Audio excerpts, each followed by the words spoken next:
Hello guys, ছাদে এসে মনটা খারাপ হয়ে গেল। কারণ হচ্ছে যে দেখুন, প্রথম গাছের প্রথম শশা সেখানে কিসে খেয়ে নিয়েছে।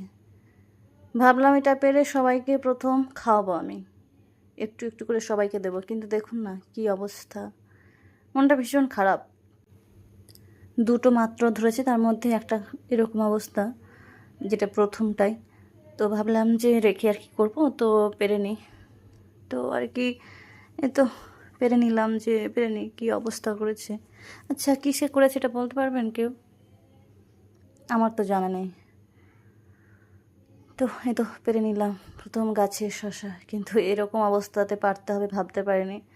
ভাবলাম আর একটু বড় হোক, আর আমার ছেলে আসবে হোস্টেল থেকে শনিবার, তো সেদিনই পারবো, কিন্তু হলো না, পারতেই হলো আমাকে। এই তো পেরে নিলাম। তো আর কি, আচ্ছা কি করলে এরকম হবে না, জানা থাকলে বলবেন তো।